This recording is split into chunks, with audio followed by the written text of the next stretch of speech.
전도서 9장 11절에서 마지막 18절까지 말씀 한 절씩 교독합니다.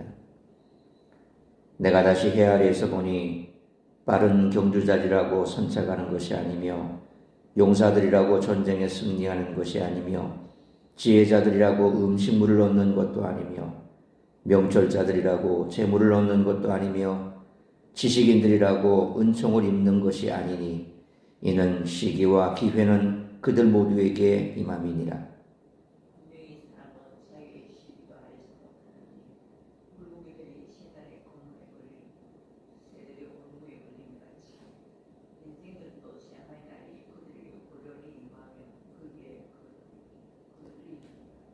내가 또 해 아래에서 지혜를 보고 내가 크게 여긴 것이 이러하니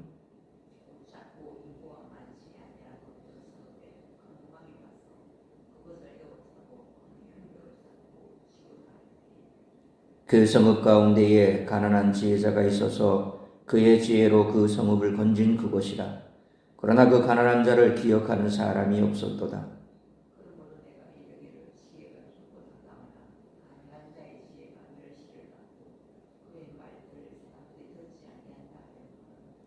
조용히 들리는 지혜자들의 말들이 우매한 자들을 다스리는 자의 호령보다 나으니라. 지혜가 무기보다 나으니라. 그러나 죄인한 사람이 많은 손을 묻어지게 하는도다. 아멘. 토끼와 거북이가 달리기 시합을 했다는 이솝우화를 우리는 잘 알고 있습니다. 토끼는 중간에 자주 쉬었고 심지어 잠들어 버린 반면 거북이는 느리지만 꾸준히 달려 결승선에 먼저 도착했다는 얘기입니다.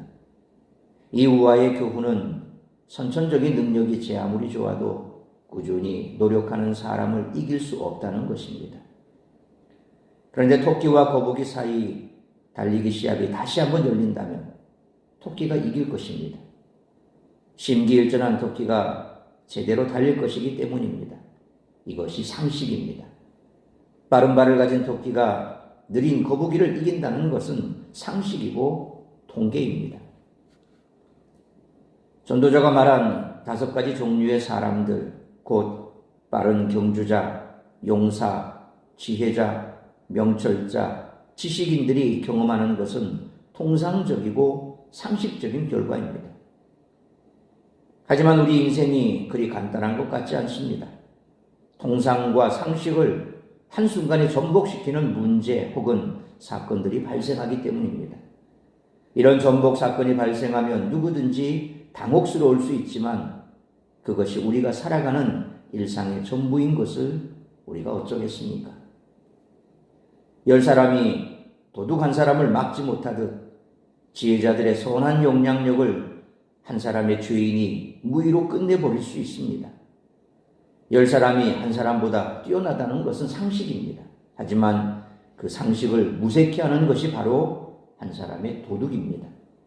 그 도둑은 10사람이 총력을 기울여 만든 방어막을 뚫고 자기가 원하는 것을 가지고 유유히 사라집니다. 이처럼 여러 지혜자의 선한 영향력을 한 사람의 죄인이 무의로 돌려버립니다. 이렇게 허탈하고 허망한 경우가 어디 있겠습니까? 전도자는 이 지점을 들여다보고 있는 것입니다. 전쟁 무기보다 나은 것은 지혜지만 그 선한 영향력이 한 죄인에 의해 수포로 돌아갈 수 있는 당혹스러운 상황이 우리 일상의 일부입니다. 앞에서 모든 인간이 언제 죽을지 알 수 없다고 가르친 전도자는 이제 어떻게 하면 세상에서 성공할 수 있는지도 알 수 없다고 가르칩니다. 역설적이지만 전도자는 지혜자라고 해서 성공적으로 산다는 보장이 없음을 아는 지혜를 가르치기 시작합니다. 따라서 이와 같은 오늘 본문의 말씀을 통해 우리들이 깨달아야 할 것은 첫째로 11절로 12절 말씀처럼 하나님께서 예비하신 시기와 기회를 선용해야 한다는 것입니다. 전도자는 11절 말씀처럼 소위 인생의 성공이 그 사람의 지혜나 능력에 근거하지 않는다고 가르칩니다. 그리고 시기와 기회가 인생을 좌우한다고 말합니다. 이는 하나님이 허락하신 섭리라고 말할 수 있고 모든 것은 운이다라는 불신자들의 말로 표현할 수도 있습니다. 12절 말씀처럼 전도자가 보기에 그것이 소위 운인지 하나님의 섭리인지조차 알 수 없습니다. 그리고 죽음의 날 역시 마찬가지입니다. 따라서 전도자가 보기에 다른 사람을 이기고 높은 곳에 오르기 위해 인생을 바치는 것은 어리석은 선택입니다.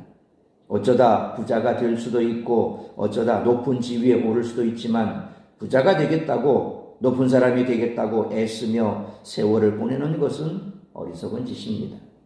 그저 주어진 일에 최선을 다하며 사는 것은 좋지만 부와 명예를 붙잡겠다고 다른 사람들을 돌보지 않고 그들과 기쁨을 나누는 시간을 포기하는 어리석음을 선택하지 말라는 것입니다.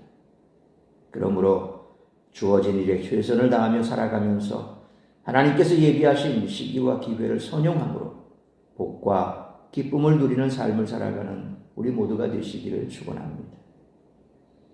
두 번째로 13절로 16절 말씀처럼 사람이 아니라 하나님께만 집중하며 살아야 한다는 것입니다. 전도자는 14절로 15절 상반절 말씀처럼 한 작은 성읍에 살던 가난한 지혜자가 큰 왕의 군대에 포위당한 작은 성읍을 구한 이야기를 전합니다. 그런데 전도자는 그 지혜자의 공로가 기억되지 않는 것에 주목합니다. 그 지혜자가 그런 대접을 받게 된 이유는 15절 하반절 말씀처럼 가난했기 때문입니다. 만약 그가 사회적 명망과 재물이 있는 사람이었다면 영웅으로 기억될 수 있었을 것입니다. 하지만 16절 말씀처럼 큰 군대를 물리칠 정도로 뛰어난 지혜가 있더라도 가난하면 멸시받는다는 것입니다. 이는 그 성읍 사람들과 주권자가 어리석기 때문에 생기는 현상입니다. 이처럼 주위의 우매자들 때문에 지혜를 가졌다고 해도 인정받지 못하는 경우가 얼마든지 있습니다. 그렇기에 지혜를 통해 사람들의 칭송을 받고 높은 자리에 오르겠다는 생각은 헛되다고 지혜자가 교훈합니다. 그러므로 세상에서는 선한 일을 하고도 욕을 먹거나 피해를 볼 수도 있기에 언제나 사람이 아니라 하나님께만 집중하며 살아가는 우리 모두가 되시기를 축원합니다. 세 번째로 17절로 마지막 18절 말씀처럼 세상에는 부조리한 일들이 넘쳐난다는 것입니다. 17절로 18절 상반절 말씀처럼 지혜자들의 말은 조용히 들리지만 우매한 자들 가운데 다스리는 자는 큰 소리로 호령합니다. 하지만 지혜자의 조용한 말이 우매한 자의 호령보다 낫습니다. 그러나 문제는 18절 하반절 말씀처럼 지혜자가 사람들을 바른 길로 인도하려 해도 그 가운데 우매한 죄인 한 사람이 있으면 모든 것을 망치는 경우가 많다는 데 있습니다. 실제로 우리가 살아가는 현실을 보면 확고한 신념을 가진 악당 한 사람이 어떤 공동체에 속해 있으면 그 사람 때문에 모든 사람이 힘들어집니다. 게다가 이런 우매한 자가 공동체의 리가 되는 경우도 얼마든지 있습니다. 우리도 얼마 전에 겪었지 않습니까? 우매한 한 사람의 지도자가 나라를 완전히 뒤집어 엎었고 지금 이 시대를 보면 힘든 상황이지만 그래도 올바른 지혜자 한 사람이 나라를 그런 대로 잘 이끌어가고 있는 모습을 봅니다. 이건 우리뿐만 아닙니다. 지금 미국 땅도 그렇지 않습니까? 그냥 경제 논리, 장사꾼 같은 그런 기질 하나로 온통 중동을 지금 전쟁으로 몰아넣고 이제는 알아서 너희들이 해결해라. 나는 모르겠다. 뭐 이런 식이고 또 그러면서도 거기에 연루되어 있는 많은 나라들 들면서 너희가 여기에 전쟁에 참여하지도 않고 나를 도와주지도 않으니 이제 너희들 두고 봐라 이런 식으로 마치 깡패처럼 그렇게 자기 힘을 휘두르는 그런 모습들.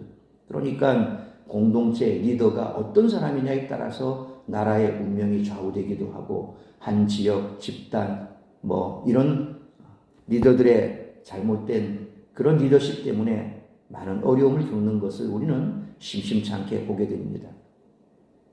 전도자는 이처럼 지혜자라고 해서 언제나 공동체를 올바른 길로 인도할 수 있는 것은 아니라는 사실을 지적하며 현실에 대해 겸허한 태도를 가지라고 가르치고 있습니다. 세상에는 이처럼 부조리한 일들이 일어난다는 사실을 인정하고 받아들이는 것도 지혜라고 할 수 있습니다. 그러므로 세상에는 부조리한 일들이 넘쳐난다는 사실을 기억하고 늘 겸손히 하나님의 지혜를 구하며 바른 길로 가는 우리 모두가 되시기를 축원합니다. 사랑하는 성도 여러분, 우리는 세상에서 지혜자로서 살아가고 악한 자들의 영향력을 막는 데 힘써야 합니다. 하지만 우리의 노력으로 이러한 목표가 실현된다는 보장이 없습니다. 이때 부조리한 현실로 시험에 빠지고 분노하는 것은 어리석은 일입니다. 내게 주어진 일을 최선을 다해 감당하되 불의한 현실에 좌절하지 말고 하나님의 때를 기다리는 지혜자가 되어 언제나 사람이나 환경이 아니라 하나님께만 집중하고 늘 겸손히 하나님의 지혜를 구하며 바른 길로 나아가는 우리 모두가 되시기를 주님의 이름으로 축원합니다. 기도하겠습니다. 거룩하신 아버지 하나님, 은혜와 사랑을 감사합니다. 오늘도 이 새벽을 깨워 말씀으로 예배로 하루를 시작하게 하시니 감사합니다. 오늘 주신 말씀 우리가 다시 한번 가슴에 새기기를 원합니다. 세상을 돌아보면 참 부조리한 일들이 넘쳐납니다. 뿐만 아니라 우리가 사람과 세상을 바라보면 우리의 삶이 얼마나 참으로 초라한가, 그리고 우리가 어떻게 이런 세상 속에서 살아갈지 참으로 기가 막힐 때가 한두 번이 아닙니다. 그러므로 우리는 이와 같은 세상 속에서 사람을 바라보고 또한 환경을 바라보면 좌절하고 절망할 수밖에 없으므로 사람과 환경이 아니라 하나님께만 집중하며 살아갈 수 있기를 원합니다. 나에게 주어진 그 삶의 현장 속에서 우리가 최선을 다해서 살아가고 또한 하나님께서 섭리하시는 그 세상 속에서 기회가 주어질 때 그 기회를 선용함으로 우리의 삶 가운데 기쁨과 복을 누리는 삶이 참으로 지혜로운 삶이라는 사실을 다시 한번 깨달아야 할 것입니다. 그러므로 늘 우리가 올바른 길로 가고 또 올바른 길로 인도한다 할지라도 세상이 그렇게 가는 것이 아님을 기억하고 겸손하게 하나님만을 바라보며 하나님께 지혜를 구하고 우리가 살아가는 그 삶의 길에서 진정으로 하나님께서 우리에게 가라 하신 말씀을 향하여 가는 길, 바른 길로 가는 그런 삶을 살아가는 우리 모든 성도들의 삶이 되게 하여 주옵소서.